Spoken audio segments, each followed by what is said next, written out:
They built the altar of burnt offering of acacia wood, 3 cubits high. It was square, 5 cubits long and 5 cubits wide. They made a horn at each of the 4 corners, so that the horns and the altar were of one piece, and they overlaid the altar with bronze. They made all its utensils of bronze, its posts, shovels, sprinkle bowls, meat forks, and fire pans. They made the grating for the altar of bronze network to be under each latch halfway up the altar.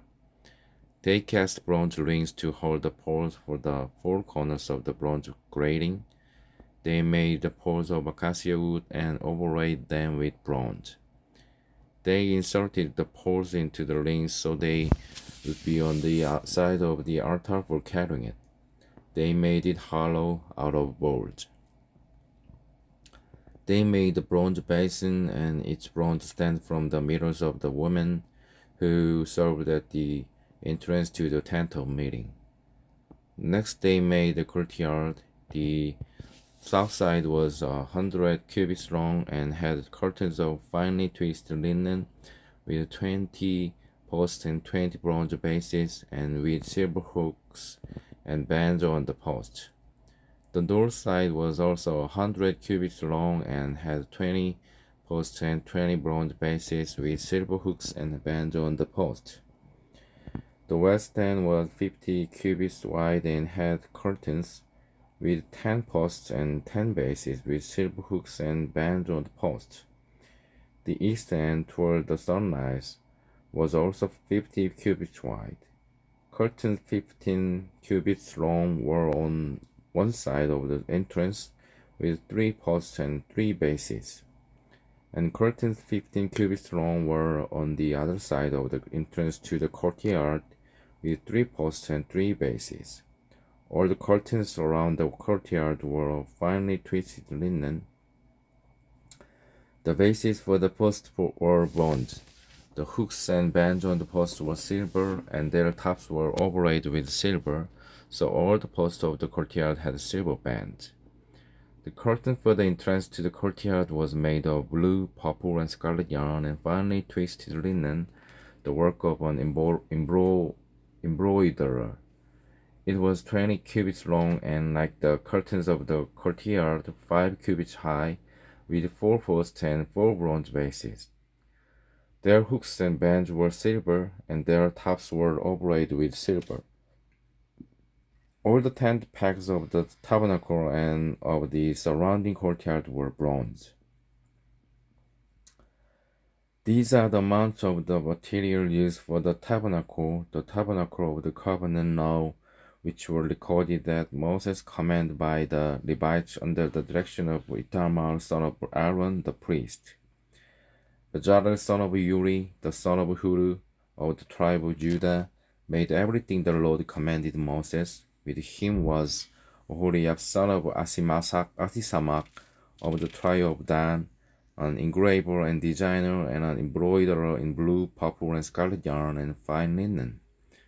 The total amount of the gold from the wave offering used for all the work on the sanctuary was 29 talents and 330 shekels according to the sanctuary shekel. The silver obtained from those of the community who were counted in the census was 100 talents and 1775 shekels according to the sanctuary shekel, 1 mecca per person, that is half a shekel according to the sanctuary shekel from everyone who had crossed over to those counted 20 years old or more, a total of 603,550 men. The 100 talents of silver were used to cast the bases for the sanctuary and for the curtain, 100 bases from the 100 talent, 1 talent for each base.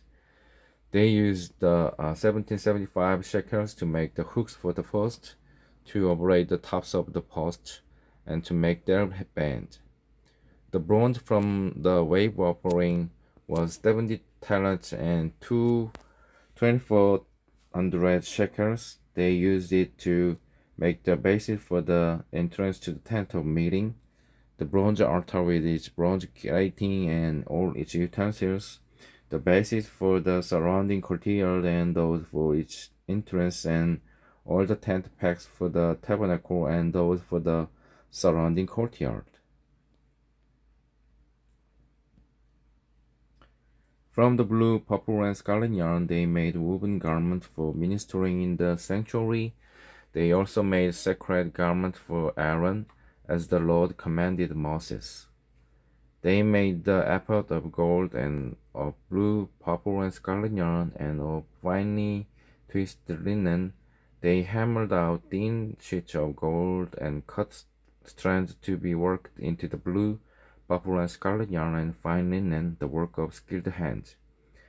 They made shoulder pieces for the ephod, which were attached to two of each corner so it could be fastened. Its skillfully woven waistband was like it, of one piece with the ephod and made with gold and with blue, purple, and scarlet yarn, and with finely twisted linen, as the Lord commanded Moses. They mounted the onyx stones in gold filigree settings and engraved them like a seal with the names of the sons of Israel. Then they fastened them on the shoulder pieces of the ephod as memorial stones for the sons of Israel, as the Lord commanded Moses. They fashioned the breastpiece, the work of a skilled craftsman. They made it like the ephod, of gold and of blue, purple, and scarlet yarn, and of finely twisted linen. It was square, a span long and a span wide, and folded double. Then they mounted 4 rows of precious stones on it. The first row was cornelian, chrysolite, and beryl.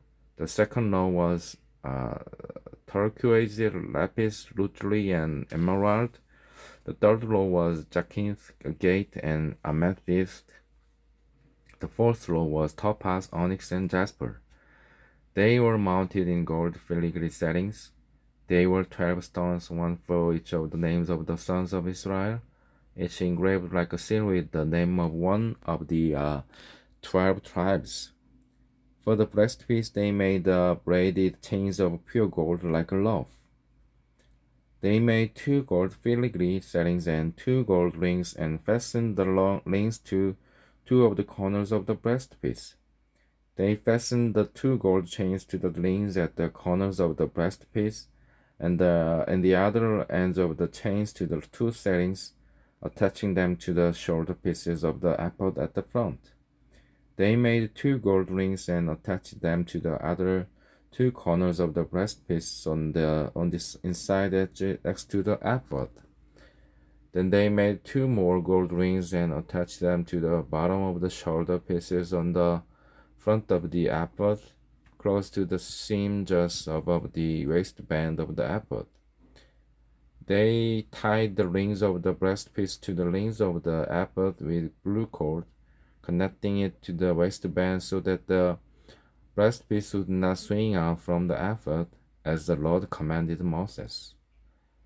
They made the lobe of the ephod entirely of blue cloth, the work of a weaver, with an opening in the center of the lobe like the opening of a collar, and a band around this opening so that it would not tear. They made pomegranates of blue, purple, and scarlet yarn, and finely twisted linen around the hem of the lobe. And they made bells of pure gold and attached them around the hem between the pomegranates. The bells and pomegranates alternated around the hem of the lobe to be worn for ministering, as the Lord commanded Moses. For Aaron and his sons, they made tunics of fine linen, the work of a weaver, and the turban of fine linen, the linen caps, and the undergarment of finely twisted linen. The sash was made of finely twisted linen and blue, purple, and scarlet yarn, the work of an embroiderer, as the Lord commanded Moses. They made the plate, the sacred emblem, out of pure gold, and engraved on it like an inscription on a seal, holy to the Lord. Then they fastened the blue cord to it to attach it to the turban, as the Lord commanded Moses. So all the work on the tabernacle, the tent of meeting, was completed. The Israelites did everything just as the Lord commanded Moses.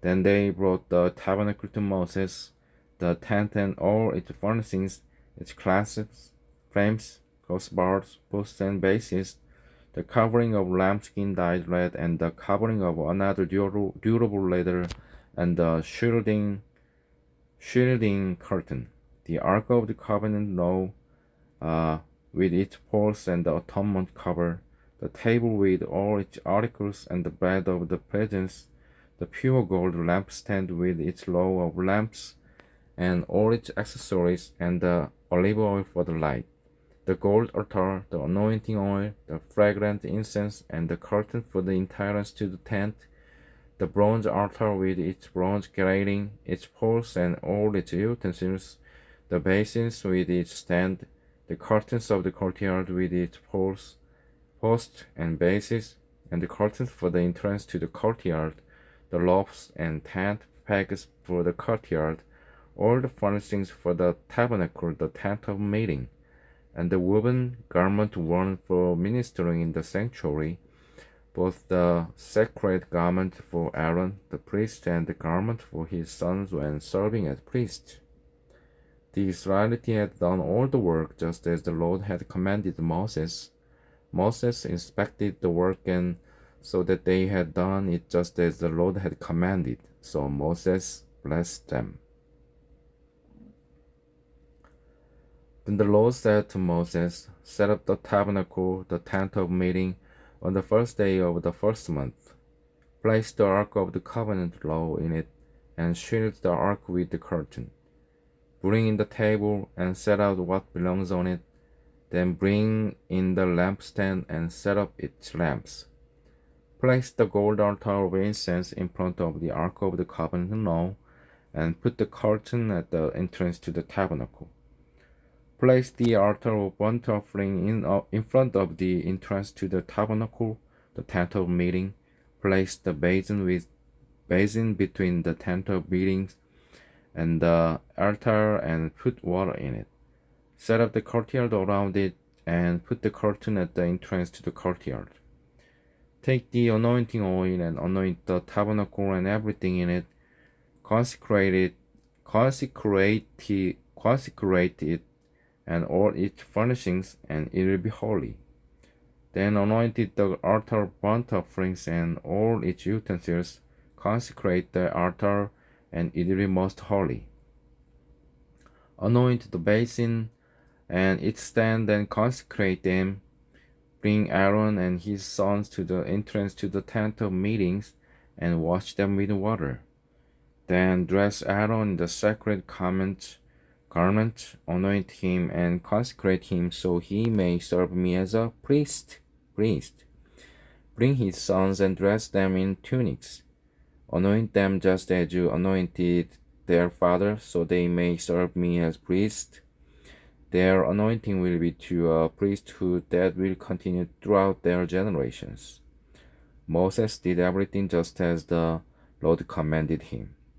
So the tabernacle was set up on the first day of the first month in the second year.